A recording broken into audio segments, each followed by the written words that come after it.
na noite de hoje, para falar um pouco sobre o pacote anticrime, a gente convidou um colega nosso, advogado, criminalista de primeira linha, Dr. Leandro Gornick, de Joinville, e logo após, o Alexandre Moraes da Rosa, nosso parceiro também de primeira mão, aqui vai complementar as informações do pacote. Então, vamos começar com o Leandro Gornick. A gente sabe, já tivemos outros eventos, né? É bem informal aqui, não tem muito cerimonial, é uma coisa bem para os associados, mesmo para os estudantes, para a gente atualizar mesmo. Então, Leandro, fica bem à vontade, tá? O Alexandre também, o Alexandre da casa, tu também és da casa, então agradeço o teu aceite ao convite, tá? E a palavra é tua, se dividir o tempo aí, não sei, 40, 50 minutos para cada um, a gente toca direto, não fizemos intervalo para a gente poder aproveitar da melhor forma. Eu, antes de falar a respeito desse denominado pacote anticrime, não poderia deixar de agradecer esse especial e honroso convite feito, né, pelo colega Renato Boabaide, pelo David, pelo Alexandre Moraes da Rosa. Me sinto muitíssimo feliz e, repito, muitíssimo honrado em poder falar para os estudantes, mas especialmente também para os colegas advogados. Eu também quero externar toda a minha satisfação de estar aqui dividindo o espaço com o Alexandre Moraes da Rosa, que eu conheço, hoje eu estava fazendo as contas, o Alexandre há 15 anos. Há 15 anos ele montou um grupo de estudos da BD Const, lá em Joinville, e ele gentilmente abriu as portas do gabinete, na época ele era magistrado na comarca de Joinville. E lá, Alexandre, talvez tu não saiba disso, mas talvez tenha sido um momento decisivo para o desenvolvimento da minha carreira acadêmica, uma imersão mais séria nos estudos. Então, se isso é bom ou ruim, vocês vão dizer ao final, mas a minha presença aqui, em grande parte, é devida à generosidade e brilhantismo conhecido de todos, né, do Alexandre Moraes da Rosa. Quero saudar também a doutora Karine, minha mulher, minha companheira, ajuda demasiadamente na minha vida, no escritório, fora do escritório. E é isso, então, colegas, vamos falar a respeito dos aspectos penais desse denominado pacote anticrime, a Lei 13.964, do dia 24 de dezembro, uma espécie de presente de Natal para a população brasileira. Um presente que, ao meu ver, e espero demonstrar isso, não é nada bom, um presente muito ruim. E não é ruim para nós criminalistas. Certamente, quanto maior for o processo de criminalização, mais trabalho nós teremos. Então, que fique bem claro esse pressuposto. Porque muitas pessoas, ao ouvirem a crítica que parte dos criminalistas, imagina que isso é coisa de gente que defende bandido. E esquece de perceber que, estrategicamente, do ponto de vista econômico, quanto maior for a criminalização, quanto maior for o número de pessoas aprisionadas e processadas, mais mercado nós teríamos. A questão aqui não é uma discussão de defesa daquilo que as pessoas costumam dizer normalmente, defesa de bandido. Aqui é um exercício de cidadania, de definir os rumos do país e analisar criticamente a política criminal que nós temos em nosso país. Pois bem, então eu vou fazer uma fala onde eu vou tratar de pontos específicos da parte penal, e aí a parte processual penal, o mestre Alexandre, ele então faz aquilo que de melhor a gente sempre vê. Caríssimos, só um pouquinho aqui. A primeira alteração, então, que eu vou comentar com os senhores, é a alteração no artigo 25 do Código Penal, que trata da legítima defesa. Essa é uma alteração que talvez nem deva se tratar, receber essa classificação de alteração. Por quê? Porque ela não mudou nada. A gente tem, na verdade, um jogo de cena.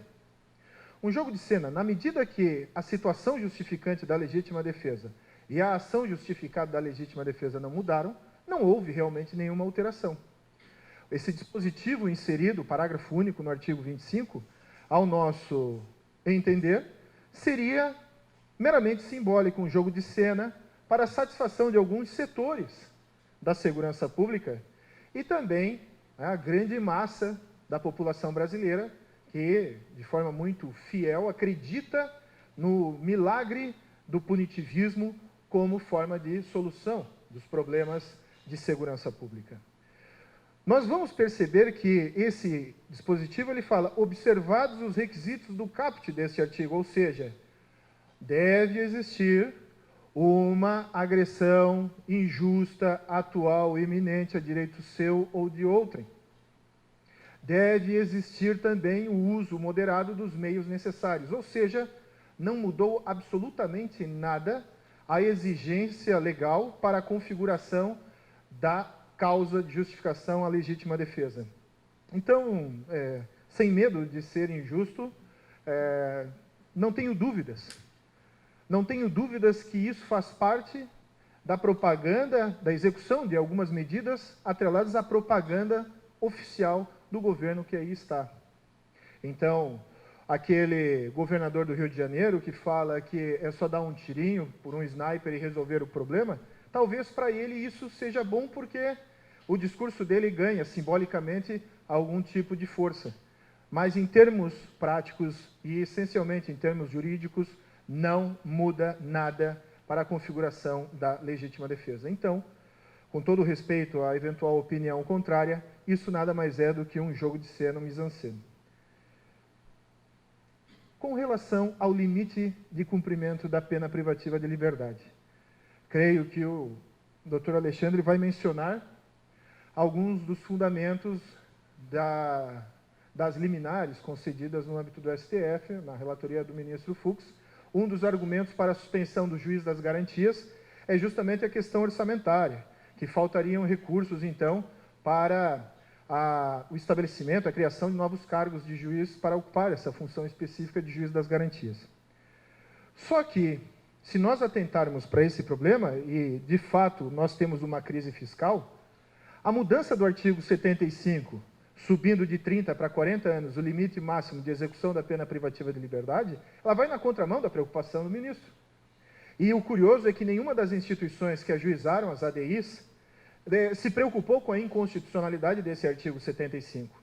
Porque, num primeiro momento, a gente pode imaginar que ele não tem nenhum problema de inconstitucionalidade na medida que não é pena perpétua, então não haveria inconstitucionalidade. Mas vamos lá. Em primeiro lugar,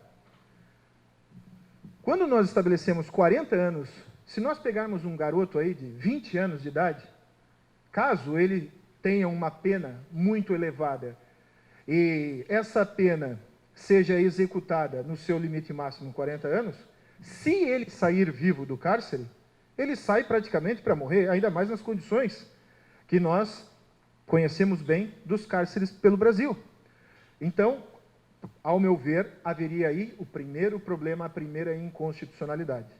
A segunda inconstitucionalidade tem a ver com a decisão do Supremo na DPF 347, do estado de coisas inconstitucional.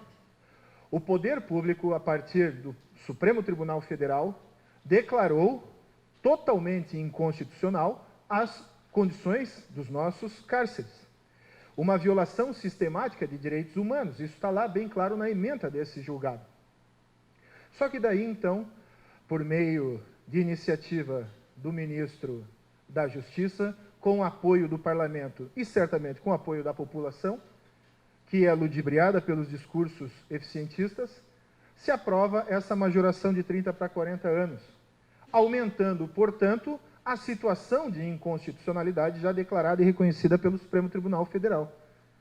E, por fim, um argumento mais pragmático em relação a isso é a falta de recurso. Eu não tenho como separar recursos importantíssimos a partir da arrecadação e destinar à colocação de mais pessoas por mais tempo nos cárceres. Então, isto por si só já demandaria o ajuizamento de uma ADI para barrar essa majoração de 30 para 40 anos. Aí, nós advogados, precisamos conversar com os conselhos seccionais, com o Conselho Federal, especialmente o Conselho Federal, para que alguma providência seja tomada nesse sentido.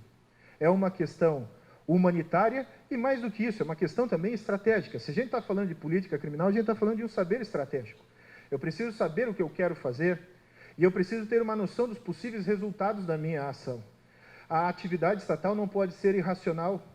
A atividade estatal não pode ser populista simplesmente para agradar o eleitorado que clama por mais tempo de prisão, porque isso acaba sendo, na verdade, um pacote pró-crime e não um pacote anticrime.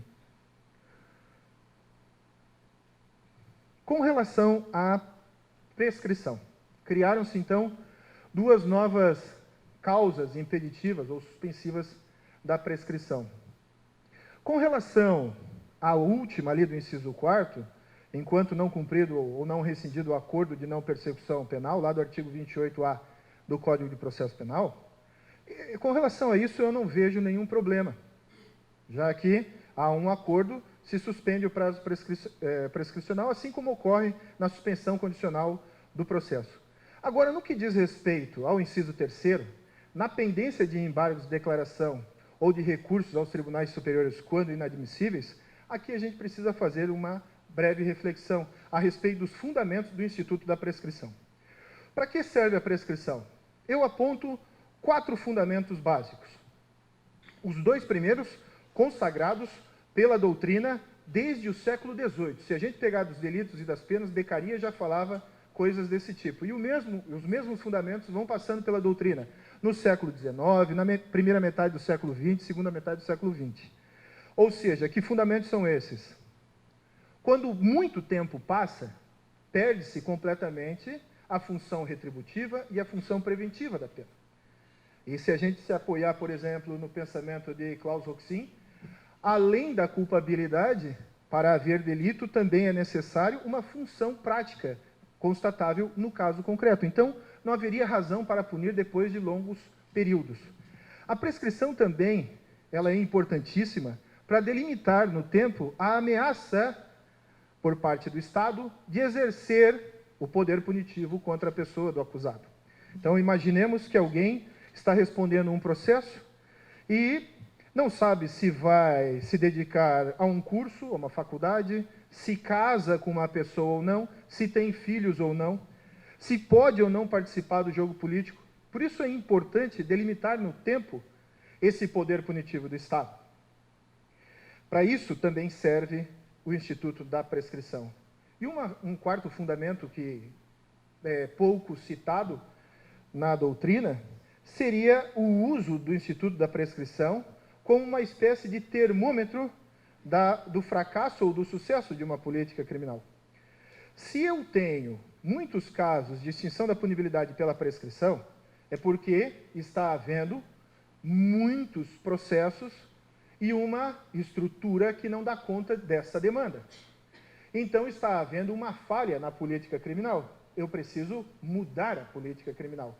No Brasil, desde os anos 90, a gente faz o contrário.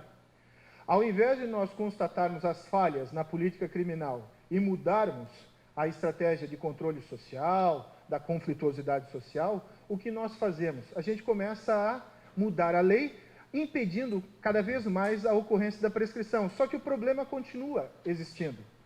Eu estava vendo uma reportagem hoje de que no centro do Rio de Janeiro até estátuas de bronze estão sendo furtadas para serem vendidas. Ou seja, o sujeito está tão desesperado que ele está arrancando lá o metal para ser negociado. Ou seja, a gente tem uma desconstrução, um desastre econômico que, ao invés de ser trabalhado e atacado, que tem conexão com esse tipo de situação, não é. E aí tudo vai ser resolvido através de uma promessa milagrosa, através de mais crimes, mais penas, menos garantias processuais, porque bandido bom é bandido morto, e aquele blá blá blá que a gente escuta em redes sociais ou em qualquer conversa em família. Quando nós atentamos para esses fundamentos da prescrição, a gente começa a se preocupar. Espera aí. Quer dizer que se um eventual recurso de embargos de declaração ou um agravo em recurso especial ou extraordinário, enfim, um desses recursos que nós somos obrigados a manejar quase que diariamente, por conta das falhas na prestação jurisdicional nas outras instâncias, Se esse recurso ficar sem julgamento durante 5, 10 anos, vamos imaginar situações mais extremas, porque, na realidade, nos meus casos, por exemplo, em menos de um ano, estou tendo resultado no STJ e no próprio Supremo Tribunal Federal. Você impeta um habeas corpus no Supremo, vem uma resposta muito rápida. Mas então, eles, alegando aí um risco de prescrição, impunidade, etc., inseriram essa possibilidade de impedimento da prescrição. O sujeito vai ficar à mercê do Estado até quando? Isso aqui é absurdo, porque tirando a hipótese de crime de racismo e da ação, né, de grupos armados para acabar com a ordem constitucional, Estado Democrático de Direito, existe prescrição. Para quê? Para que nós tenhamos qualidade na prova, para que nós evitemos condenações injustas, para que nós possamos delimitar essa intervenção, ou essa potencial intervenção do Estado na liberdade dos sujeitos. Então, ao meu ver, este inciso seria inconstitucional, ou, no mínimo, totalmente desvinculado aos fundamentos da prescrição, da razão de existir da prescrição. Talvez o impacto prático não seja tão preocupante, mas é possível que isso ocorra. Como eu disse, atualmente eu tenho visto julgamentos muito rápidos no âmbito do STJ e do STF. Não vejo algo esperando, um caso esperando 5 ou 10 anos para ser julgado. Mas aqui se deixa a porta aberta.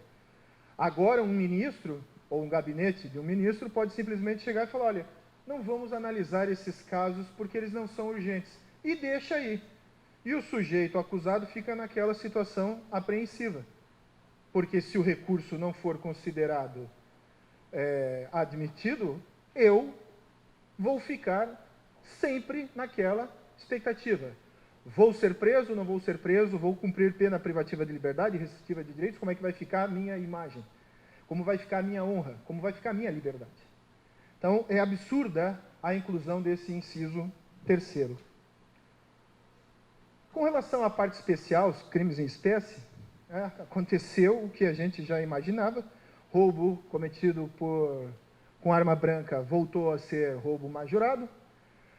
Nós tivemos aí a possibilidade agora de pena duplicada no caso de uso de arma de uso, no caso de roubo com emprego de arma de uso restrito. O estelionato tem uma alteração importante aqui em relação à ação penal. O estelionato, ele passa a ser, via de regra, um crime de ação penal pública condicionada, e aí as exceções estão previstas lá no parágrafo 5º do artigo 171. Uma questão que eu vi, foi tratada num podcast do Criminal Player, que é capitaneado pelo Alexandre e pelo Auri Lopes, a possibilidade até mesmo de revisão criminal, desde que o ofendido, num caso de estelionato, declarasse não ter interesse no processamento daquele sujeito, desde que houvesse ali uma manifestação expressa nesse sentido. São questões que vão provavelmente chegar aos tribunais, a jurisprudência, a gente sabe qual é a tendência, né? A tendência, hoje, eu diria, lamentavelmente, é não admitir a tese, mas ela me parece muito viável, muito factível, muito interessante. E o crime de concussão teve aumento da pena máxima, passou também, como os outros crimes ali, de corrupção ativa, a ter a pena máxima passiva de 12 anos. Muito bem. Com relação à execução penal, uma berrante inconstitucionalidade, violação ao nemo tenetur sede tegere, proibição da autoincriminação, em que o sujeito passa a ser punido se ele não colaborar com a sua identificação junto ao perfil genético. Quando se fala disso, o pensamento mais curto sempre diz, quem não deve não teme. A questão é a seguinte, até mesmo provas técnicas podem ser manipuladas. A verdade, ela vai depender sempre dos pressupostos. E num país como o nosso, não se admire se de repente, numa determinada situação, a bagagem genética de um sujeito ser inserido fraudulentamente, clandestinamente, numa cena de crime. A gente sempre espera que isso não ocorra, confiando na bondade dos sujeitos, especialmente sujeitos que atuam no setor público. A maioria, sem sombra de dúvida, é muito proba, muito honesta, mas há a possibilidade.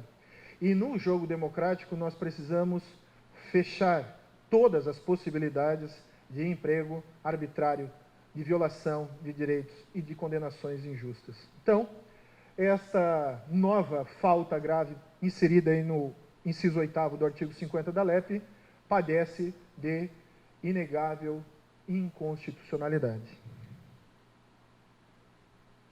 RDD, o que era péssimo, ficou pior.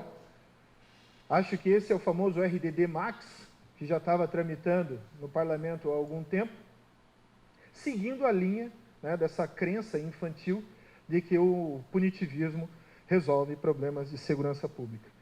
Nós tivemos agora a retirada de uma das hipóteses, mas basicamente as hipóteses de incidência de um sujeito em RDD, elas se mantiveram as mesmas. O que chama mais atenção na mudança que o pacote trouxe é a duração, que antes era de 360 dias, podendo ser prorrogado por igual período, sem ultrapassar o teto de 1/6 do total da condenação. Agora, escancararam de vez. Já duração de 2 anos, sem prejuízo de repetição da sanção, por nova falta grave da espécie. Recolhimento em cela individual não mudou nada, as visitas eram semanais, passaram a ser quinzenais. E outra mudança interessante é com relação às entrevistas, exceto com o defensor, tudo vai ser monitorado, tudo vai ser fiscalizado. E as audiências por videoconferência. Essa coisa de videoconferência me preocupa muito, porque se nós estudarmos um experimento da psicologia social, o experimento de Milgram, a gente vai perceber que um dos fatores para o desenvolvimento de estruturas burocráticas e da realização da maldade ao outro, sem sentir dor, sem sentir pena, sem sentir vergonha, é justamente o distanciamento. Então, Milgram demonstra que quando um sujeito não ouve, não vê, não percebe o sofrimento que causa em outra pessoa, ele mais facilmente é capaz de perpetrar maldades de um modo geral, fazer o mal para outro sujeito. Na medida que ele ouve, na medida que ele sente, na medida que ele toca, que ele vê, isso é mais difícil de ocorrer. A gente sabe bem que magistrados, representantes do Ministério Público, agentes de segurança pública e, em alguns casos, muitos advogados, atuam dentro de uma estrutura altamente burocratizada, que é a estrutura do sistema de justiça criminal. Essa burocracia faz com que muitas ações se deem de forma automatizada. Não raro a gente tem que fazer embargos de declaração para correção de erro material, porque a sentença é do réu João da Silva, mas lá no dispositivo está Kleber dos Santos. Ou seja, tudo é feito a toque de caixa, mecanizado. E essa falta de contato, essa falta de visualização por parte do magistrado, da pessoa acusada, é um fator que contribui para a aniquilação da condição humana daquele sujeito que está aprisionado. Então, se o Estado cria prisões federais em rincões do país, o que torna o processo logístico mais caro e mais complicado, isso é uma decisão política do Estado, por razões óbvias. Esse Estado tem que criar as condições adequadas. Se é difícil trazer o preso para a sede do foro, vá o magistrado até ele. Aproveita e faz correção, verifica se tem alguma denúncia de tortura, de violência. Esse é o papel previsto na LEP dessas instituições, do juiz, do Ministério Público, da Defensoria Pública, mas não simplesmente tratar as pessoas como qualquer coisa. Ah, mas se fosse gente boa não estava nessa situação. Bom, então se é para tratar a questão dessa maneira, nada disso aqui faz sentido, então nós devemos abrir mão de qualquer perspectiva democrática, cada um pegue o seu tacape e resolva os seus problemas da maneira que achar mais adequada. Não esqueça que sempre vai ter alguém com um TACAP maior que o seu. A gente tem Catanduvas, 2006. Campo Grande, também 2006. Porto Velho, 2009. Mossoró, 2009. Brasília, 2018. Charqueadas em construção. Se de repente vier algum dado desatualizado, me perdoem, mas essa é uma pesquisa que eu fiz recentemente, há menos de 30 dias. São praticamente 6 prisões federais de altíssimo custo e baixíssimo resultado. Se esse negócio funcionasse, 2006 para 2020 são 14 anos. Já era para ter resolvido o problema das lideranças das denominadas facções criminosas. Não resolve. E sabe por que não resolve? Porque não se resolve um problema social dessa forma. Você quer resolver, em grande parte, esse problema? Mude a política de drogas. Tenha coragem e regulamente esse mercado, porque se trata de um mercado, e esse mercado é altamente lucrativo. No porto de Itapoá, lá pertinho do Paraná, só esse ano foram apreendidas mais de 2 toneladas de cocaína. Só em um porto. Em 1 mês e meio, talvez. Mais de 2 toneladas de cocaína, direcionadas aos países da Europa. Se a gente pegar o relatório de apreensão da Polícia Federal de cocaína no último ano, nos portos de Itajaí, no porto de Vitória, a gente vai perceber, Santos, que o volume de cocaína apreendida é muito alto. E aí a pergunta que a gente faz na sequência é a seguinte: se isso foi o apreendido, quanto não passou? Se num mesmo porto, em menos de 2 meses, mais de 2 toneladas são apreendidas, é porque, apesar do prejuízo, o lucro ainda é maior. Isso é só um indicativo prático, empírico, desse mercado altamente lucrativo. E se você quer acabar com esse comércio, com esse mercado, você precisa esvaziá-lo. Como que você esvazia um mercado? Bom, um mercado ele vai ser constituído por uma cadeia produtiva, uma cadeia de distribuição e consumidores. Você não vai resolver o problema das drogas, com todo respeito à boa intenção da iniciativa, com o PROERD para a gurizada no ensino fundamental. Você não vai resolver o problema das drogas exterminando a população jovem e negra das periferias, como ocorre com o apoio da população e abertamente discursado no Rio de Janeiro, com o governador Witzel, que agora, de todos, esse é o mais, digamos assim, autêntico, no sentido de que vou fazer isso mesmo, acho a ideia bacana, e ele vai, com isso, capitalizando muitos votos. Eu não vou resolver o problema das drogas com apreensão de 500 quilos aqui, 300 quilos ali. Eu resolvo o problema das drogas esvaziando esse mercado. E isso eu só consigo com estratégia e inteligência. Só que estratégia e inteligência, às vezes, é antipático. E, às vezes, não interessa a algumas pessoas que acabam lucrando com isso. Pois bem, que inconstitucionalidades nós continuamos tendo com o RDD? Agora, mais do que nunca. Violação ao princípio da legalidade, porque se nós voltarmos aqui nas hipóteses, alguém conhece um aparelho capaz de medir risco? Um riscômetro? Alguém sabe dizer o que são fundadas as suspeitas? Qual é o limite semântico disso? Se perguntarem para minha mãe se eu sou um homem bonito, provavelmente ela vai dizer: olha, você provavelmente é o homem mais bonito do mundo. Agora, se perguntarem de repente para a avó materna dos meus filhos, ela vai dizer que eu sou o pior sujeito, o mais feio, horroroso. Porque isto não é um fato, isto é um conceito. E conceito me impede exercer a defesa. Isso viola o princípio do contraditório, eu não tenho como fazer contraprova. O chefe de segurança faz um relatório, encaminha isso para o Ministério Público e diz que eu tenho fundadas suspeitas de envolvimento com uma grande facção criminosa. Pronto, eu estou ferrado, eu vou para o RDD. Sabe Deus quando vou sair?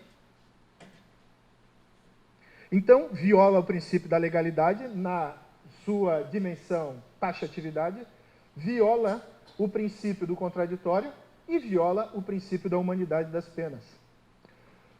O artigo 5º, inciso 47 da Constituição da República prevê o princípio da humanidade das penas. As penas não podem ser cruéis. Esta é uma situação de crueldade. Esta crueldade, ela ocorre porque a nossa sociedade, movida pelo medo, o medo causa raiva, a raiva causa desejo de vingança. Mas isso é desumano. Nesses lugares que aparecem aqui nesse slide, quem é que vai visitar um sujeito? Vamos pegar um sujeito do PGC que foi colocado em Mossoró, no RDD. Quem é que vai visitá-lo? Quinzenalmente. Porque você precisa ter recursos. E quem são os sujeitos que normalmente o sistema de justiça criminal consegue atingir? São esses grandes negociadores de grandes volumes de cocaína que vão, especialmente para o continente europeu ou parte do mundo árabe? Não. É o sujeito mais vulnerável que está na linha de frente. Esse sujeito é totalmente destituído da condição humana nesse modelo. E aí se pensa assim, eu neutralizo esse aqui e resolvo o problema de liderança. Eu não falei há pouco que o mercado é altamente atrativo? As pessoas querem, na sociedade atual, bens de consumo, as pessoas querem status, as pessoas querem frequentar também o Café de la Musique, né? Esses são valores caros a um modelo de sociedade consumista. Sai uma liderança, vem 10 na sequência. É produção em série. Isso quando eles não se matam entre si para ocupar esse espaço. Ou seja, nós estamos fazendo tudo errado se realmente quisermos resolver os problemas de segurança pública. Se a gente quer fazer jogo de cena e continuar lucrando politicamente e até economicamente com esse sistema, aí a gente está fazendo tudo perfeitamente. Houve mudanças também nos prazos de progressão de regime. Eu fiz aqui uma separação básica, dividindo crime comum e crime hediondo, crime comum sem violência ou grave ameaça, crime comum com violência ou grave ameaça. E aí, com relação aos hediondos, nós temos condenado hediondo primário sem resultado morte, com resultado morte, que seja comandante ou tenha algum poder maior dentro de uma organização criminosa. A lei fala em milícia privada, não sei como não foi vetado pelo presidente, reincidente específico sem resultado morte e reincidente específico com resultado morte, né? Então, na medida que os crimes são considerados mais graves, vai havendo um aumento do tempo necessário para a progressão de regime, e aí o aumento, a maior quantidade de tempo efetivo de aprisionamento para a progressão, 70%. Aqui, de novo, na contramão daquilo que o Supremo Tribunal Federal decidiu na DPF 347. Porque se o Supremo Tribunal Federal chega e fala, olha, nosso sistema prisional é caótico, viola sistematicamente direitos humanos, inclusive deve ser pensada uma forma de compensação econômica das pessoas que são mantidas presas nessas situações. Se o Supremo disse isso, como é que eu vou manter as pessoas mais tempo nesse lugar? Então, de novo aqui, inconstitucionalidade, pensando-se numa interpretação sistemática. Saída temporária. Então, quem for condenado por crime hediondo com resultado morte, não vai ter direito à saída temporária quando chegar no regime semiaberto. Muito bem. O artigo 1º da LEP fala que é função da execução penal a promoção da harmônica integração social do condenado ou internado, nos casos de medida de segurança. Ora, se eu não permito o sujeito sair, eu estou contrariando a finalidade que é o princípio fundante do sistema, pelo menos da forma como está legislado. Porque com essas mudanças, com esses recortes, o sistema meio que perde sentido e o princípio não consegue unificar. E aí a gente tem o desfacelamento de todo um programa legislado, repito, porque a gente sabe que na prática não é isso que se verifica, eu não estou fazendo defesa de nenhuma ideologia, ressocialização, reintegração, essas coisas, mas o que está na lei? A gente tem uma mudança que quebra o princípio fundante da execução penal. E é um erro estratégico. Por que é um erro estratégico? Porque é a perda de oportunidade para aferir a conduta do apenado. Eu gosto de fazer essa comparação com pessoas extremamente ciumentas e controladoras. Então, chega lá para o companheiro ou companheira e diz, não, você não vai com essa roupa, você não vai nesse lugar. com tal pessoa você não fala. Beleza? Enquanto o sistema está ali de olho, né, controle ostensivo, há uma certa segurança. Mas chega uma hora que a pessoa vai no dentista, chega uma hora que tem que viajar, chega uma hora que tem que ir em algum lugar e não vai ter aquele grau de vigilância. E aí, será que o sujeito vai se comportar da forma que se deseja? Quando eu dou espaço para a pessoa, um espaço que vai ser merecedor na medida que os requisitos legais forem cumpridos, tempo de permanência no regime anterior, bom comportamento prisional, enfim, requisitos objetivos e subjetivos, é bom deixar o sujeito sair, porque assim eu vou verificar se ele realmente tem interesse em se comportar da maneira como a sociedade espera. Essa sociedade nossa, né, pequeno burguesa, etc., mas é como se espera. E aí, o que acontece? Esse sujeito não vai mais ter saída temporária. É a saída temporária o maior problema de segurança pública no país? Claro que não. Se nós pegarmos o número de pessoas que saem em saída temporária e retornam, é incomparável o número daqueles que retornam, para minha surpresa, porque eu, a primeira saída, eu nunca mais ia aparecer. Eu ia achar, não sei como, mas ia demorar para me achar, se me achasse. E os caras voltam. Ou seja, isso já é indicativo que o sujeito está se submetendo às leis vigentes no país e à forma de comportamento que esperam dele. Submisso a uma série de injustiças sociais, etc. Então, para mim, é um gravíssimo erro estratégico a vedação dessa saída temporária. E a gente não pode esquecer que a saída temporária está mais vinculada à questão disciplinar, como uma espécie de prêmio, uma forma de manipulação do sujeito para que ele tenha um comportamento ordeiro ali dentro do cárcere, do que os objetivos da pena, das funções da pena criminal. Aqui há uma confusão. Na verdade, para mim, é mais um indicativo do desejo de vingança plasmado agora na lei para satisfação da opinião pública e a captação de votos desse tipo de eleitor. Livramento condicional mudou, e uma mudança bem séria, não sei se não seria inconstitucional também na medida que viola o princípio da individualização da pena, que é a vedação do livramento condicional no caso de crime hediondo ou equiparado a hediondo com resultado morte. Isso está lá previsto de forma bem rápida no final dos incisos 6º e do inciso 8º. Então, havendo condenação nesse tipo de crime, não haverá livramento condicional, o que, no meu humilde entendimento, seria violador do princípio da individualização da pena. A gente tem, no passado, algumas decisões do STF que afastaram, por exemplo, o regime inicial obrigatório fechado, especialmente na questão das drogas. Pode ser que, de repente, o Supremo interprete também dessa forma. Não sei como vai ficar, porque em breve nós teremos 2 baixas significativas de 2 ministros muito importantes no STF, ministro Marco Aurélio e ministro Celso de Mello. Então, quem vai entrar, já anunciaram tempos atrás que seria alguém ferrenhamente, terrivelmente evangélico, isso. Então, daí já complica um pouco, na medida que nós deveríamos ser uma república, um Estado laico. Novos crimes hediondos. Vejam que interessante, aconteceu algo que para mim era inimaginável até bem pouco tempo atrás. Eu acreditava na descriminalização do furto, ou pelo menos na sua transformação em crime de ação penal privada, alguma coisa nesse sentido. Mas, ao contrário, para defender interesses de setores específicos, ou seja, setor financeiro, bancos, colocaram o furto como crime hediondo quando há emprego de explosivo ou artefato análogo que cause perigo comum.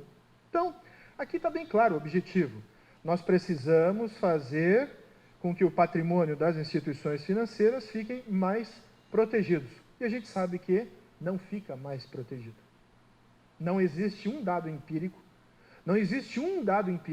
vocês podem vasculhar a criminologia de ponta a ponta, desde a etiológica, desde a positivista, até a crítica, nós não vamos encontrar nenhum registro de que mudança na lei gerou decréscimo no índice de crimes. O cometimento ou não cometimento de crimes tem uma variedade, um leque muito amplo de causas. Então, tem pessoas que não cometem crimes não por causa da lei, mas por conta da sua imagem. Tem outras que cometem crimes por dificuldades financeiras, outras porque querem simplesmente emoção, enfim. Cometer ou não cometer crimes não tem nenhuma ligação com a lei. Isto é algo já demonstrado pela criminologia, especialmente a crítica. Então nós temos aí roubo, né, entrando com tudo, não mais só a figura do latrocínio como crime hediondo, mas agora restrição de liberdade da vítima virou crime hediondo também. Emprego de arma de fogo não precisa ser arma de uso restrito. O roubo básico, aquele, parado sem um assalto, virou um crime hediondo. Ainda que sem nenhuma lesão grave. Que mais? Roubo qualificado com lesão grave hediondo. Posse ou porte de arma de uso proibido. Comércio ilegal de armas. Tráfico internacional de armas, acessório e munição. E também a constituição de organização criminosa voltada à prática de crime hediondo ou equiparado. Eu não sei, né, a gente não tem informação precisa, mas parece que aqui, aquela empresa que acompanhou recentemente na Índia a comitiva presidencial tem participação direta nesse tipo de alteração. Isso aqui serve para satisfação de interesses econômicos, certamente, desse setor que produz armamento. Para eu fechar, então, e a gente poder ouvir os ensinamentos do Alexandre, eu quero dizer a vocês o seguinte: para mim, não se trata de um pacote anticrime, é um pacote pró-crime. Nós todos aqui, independentemente de estudos acadêmicos, só de frequentar o ambiente prisional, nós sabemos que o cárcere deforma.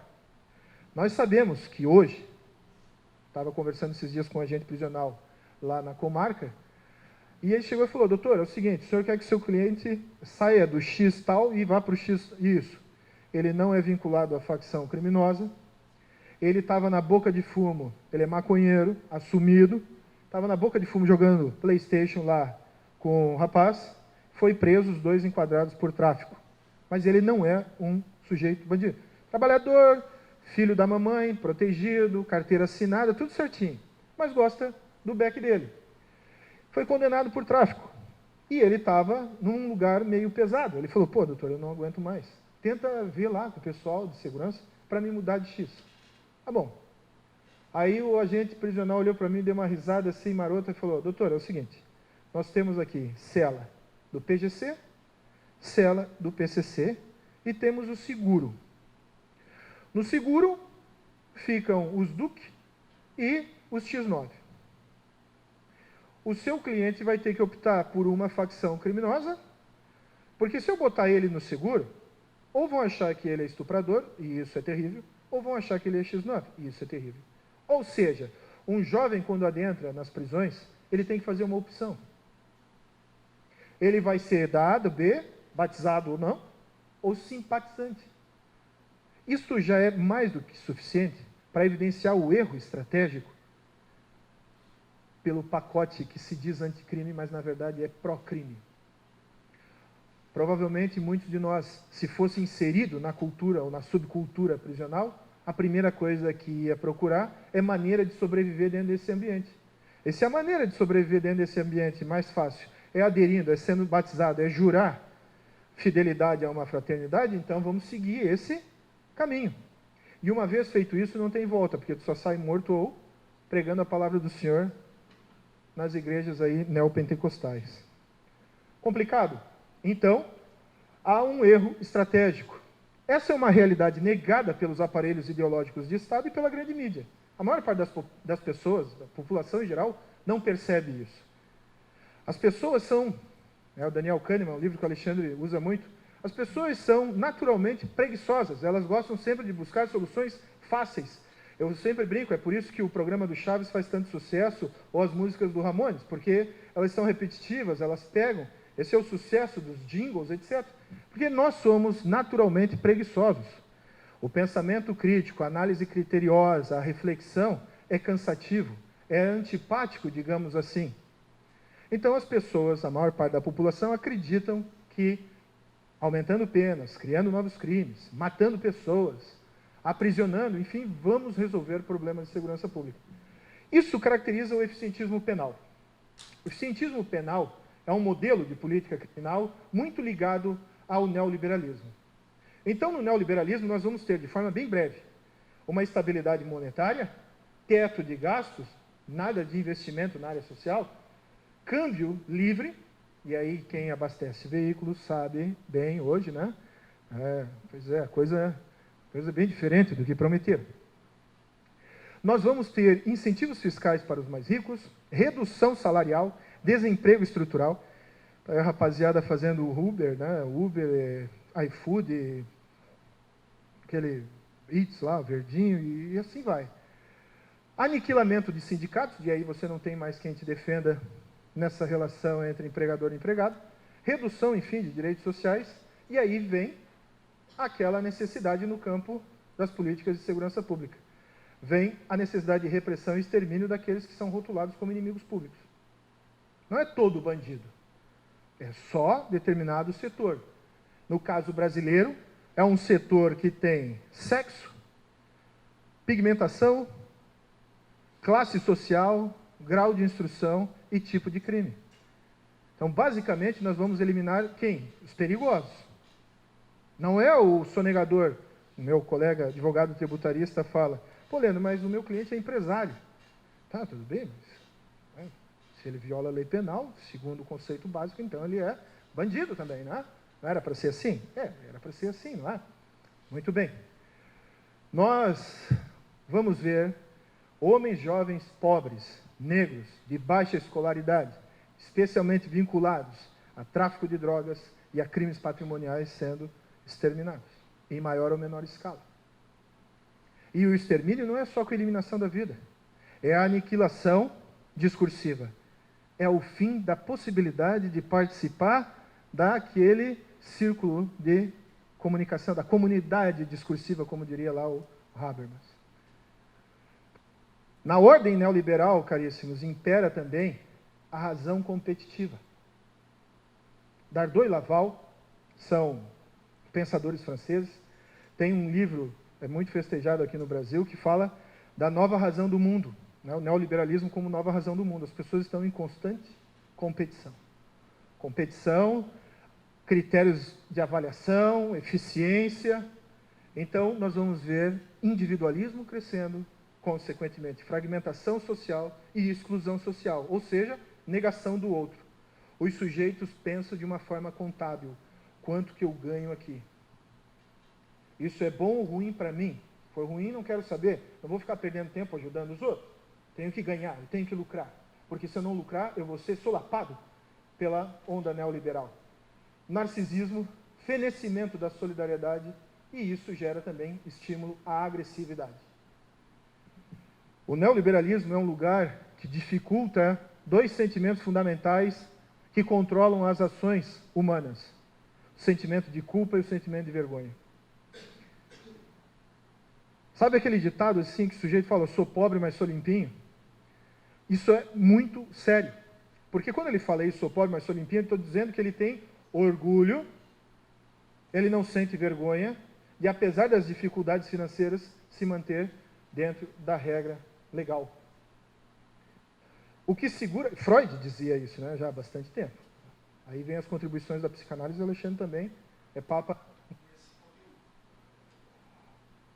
Eu preciso estimular no sujeito culpa e vergonha se eu quero ter maior controle das ações. Agora, se o imperativo é gozar, gozar sem limite, viver sem outrem, por que eu vou respeitar a lei? Vergonha é ser pobre. Vergonha, humilhação, é ficar sendo pobre. Se eu tiver que cometer delitos como tráfico de drogas, furto a caixas eletrônicos, roubos, sonegação, corrupção. Se fala muito de corrupção. Cadê aquele político romântico, aquele político idealista? Ele é prestigiado pela população? Não, ele é Caxias. A população ela é refletida na qualidade do parlamento, na qualidade dos gestores. É muito fácil falar da classe política como se fosse um espectro e não perceber a maneira como nós estamos comprometidos com esse quadro atual. Então, nós temos raízes silenciadas do fenômeno criminal, que estão vinculadas à injustiça social, ou seja, à violência estrutural, à violência do modelo capitalista, especialmente neoliberal. E nós também temos uma violência institucional muito grande, que é o controle que o Estado exerce, especialmente contra os despossuídos. Porque quando o sistema atinge um sujeito mais poderoso, simplesmente a exceção confirma a regra para dar legitimidade a toda a violência implementada contra os de sempre. A criminologia crítica aponta caminhos alternativos. Se a gente pegar textos do professor Alessandro Barata desde os anos 80 e de outros criminólogos críticos, propondo programas de política criminal e ações do Estado diferenciadas, nós vamos encontrar as respostas. O problema é que a gente vive num país em que não ler é motivo de orgulho. Censurar livros é aplaudido por muitos. Destruir bibliotecas também é algo trivializado. Então, caríssimos, assim, nós advogados, nós temos uma atividade dentro desse sistema de justiça criminal muito importante. No campo da política de segurança pública ou da política criminal, é uma atuação mais restrita, mas é necessário que em cada processo que nós atuamos, é necessário que nós tenhamos o compromisso de fazer esse trabalho da forma mais ética, da forma mais séria possível. E se nós conseguirmos impedir que um sujeito fique dentro do sistema prisional um dia sequer a menos, isso já é uma grande vitória. Então nós precisamos nos organizar, obviamente, através das instituições, né, a CRIMESC, OAB, nós precisamos nos organizar e resistir a isso de forma mais estratégica. Mas, independentemente dessa atuação em grupo, individualmente, em cada um dos processos, nós precisamos ter consciência dos efeitos negativos do cárcere e da forma que nós somos convocados a atuar sempre, ou seja, em defesa da liberdade. Muito obrigado pela atenção de todos.